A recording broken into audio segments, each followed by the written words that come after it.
విద్యార్థులు గురుకులాల్లో కానీ మిగతా డిగ్రీలో కానీ పీజీలో కానీ విశ్వవిద్యాలయ విద్యార్థులు ఇప్పటివరకు దాదాపు 58 మంది విద్యార్థులు చనిపోతే ఇంతవరకు ముఖ్యమంత్రి గారు దాని మీద విద్యాశాఖను తన దగ్గర పెట్టుకొని ఒక రివ్యూ నిర్వహించకపోవడం, అలాంటి బాధిత కుటుంబాలకు ఇలాంటి సహాయ సహకారాలు అందించకపోవడం, కనీసం ఒక ధైర్యాన్ని అందించిన పాపాను కూడా ఈ ప్రభుత్వం చూసుకోలేదు. ఇందుకే ప్రజలు మీకు ఓటేసారా అని చెప్పి ఇవాళ మేము ప్రశ్నిస్తూ ఉన్నాం. ఎన్నికల ముందు యూత్ డిక్లరేషన్ పేరు మీద ఎన్నో హామీలు ఇచ్చారు. బీఆర్ఎస్ కంటే మేము బెటర్ చేస్తాం, ఈ రాష్ట్రంలో మహిళా విద్యార్థులు మీరంతా మాకు ఓటేయండి, మీ పేరెంట్స్కి చెప్పండి, మీ తల్లిదండ్రులకు చెప్పండి, మేము అధికారంలోకి వస్తే వెంటనే మీకు స్కూటీలు ఇస్తామని చెప్పారు. ఇవాళ ఈ రాష్ట్రంలో డిగ్రీ విద్యార్థులు, బీటెక్ విద్యార్థులు, విశ్వవిద్యాలయంలో చదువుతున్న విద్యార్థులు ఎవరు కూడా ఒక్క స్కూటీ అయినా ఇప్పించిన వారు రేవంత్ రెడ్డి అని చెప్పి ఇవాళ మేము ప్రశ్నిస్తూ ఉన్నాం. ఆ రోజు మీ నాయకురాలు ప్రియాంక గాంధీతోని యూత్ డిక్లరేషన్ పేరు మీద ఏమి ఇప్పించినావు? ఇక్కడ పెట్టి క్లియర్గా చాలా మెన్షన్ చేశారు. యువ మహిళా సాధికారత పేరు మీద 18 సంవత్సరాల పైబడిన ప్రతి యువతికి ఎలక్ట్రిక్ స్కూటర్లను అందిస్తామని చెప్పి మాట ఇచ్చారు. ఆనాడు ప్రియాంక గాంధీ మాటలు నమ్మి తెలంగాణ విద్యార్థులు, మహిళలు అందరూ కూడా కాంగ్రెస్ పార్టీకి ఓటిస్తే ఇప్పటి వరకు దాని మీద ఒక చర్చ లేదు, ఒక మాట లేదు.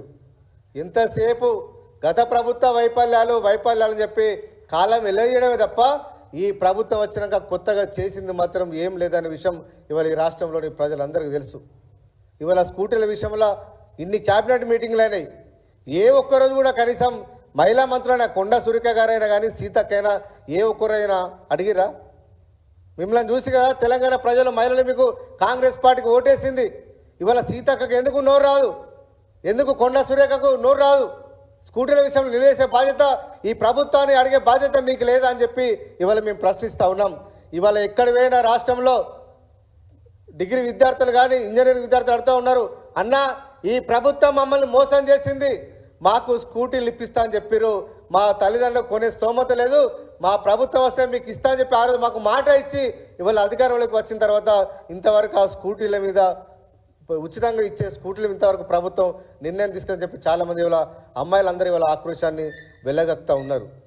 ఒక దిక్కు గురుకులాల విద్యార్థులు చనిపోతారు, దాని మీద ఈ ప్రభుత్వం ఆలోచన లేదు. ఇచ్చిన హామీలు ఇస్తారు, అవి మర్చిపోతారు. అదేవిధంగా ప్రతి విద్యార్థి కూడా విద్యా భరోసా కార్డు ఇస్తా అని చెప్పారు. మరి ఇంతవరకు ఏ ఒక్క క్యాబినెట్లో అయినా దాని గురించి మాట్లాడిరా?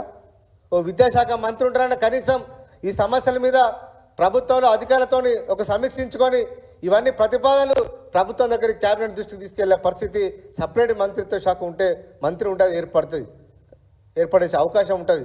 కానీ ఇవాళ ముఖ్యమంత్రి గారే తన దగ్గర పెట్టుకొని అన్ని తన దగ్గర పెట్టుకుంటే అందరూ అనుకున్నారు. ఈ రాష్ట్రంలో ముఖ్యమంత్రి గారు విద్యాశాఖను తన దగ్గర పెట్టుకున్నారు కాబట్టి ఇక విద్యారంగానికి ఎలాంటి లోటు ఉండదు, అత్యధికమైన బడ్జెట్ పెడతారు, ఈ రాష్ట్రం విద్యా వ్యవస్థ చాలా బాగుపడుతుంది, ప్రపంచంతో పోటీ పడే బడ్జెట్ పెడతారని చెప్పి అందరూ ఆశిస్తే విద్యాశాఖ కనీసం బడ్జెట్ లేదు, ఆ పెట్టిన బడ్జెట్లో రివ్యూ కూడా లేదు. ఎన్నికల ముందు చెప్పారు, మా ప్రభుత్వం అధికారంలోకి వస్తే ఫీజు రీంబర్స్మెంట్ ₹1 కూడా మేము బాకీ ఉంచాం, మొత్తం ప్రతి కాలేజీకి మేము విడుదల చేస్తామని చెప్పారు.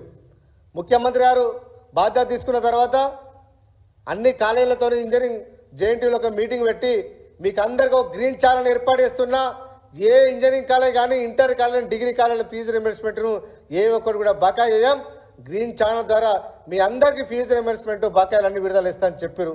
ఇప్పటికి 4 నెలలైనా దాని మీద అతిగతి లేదు.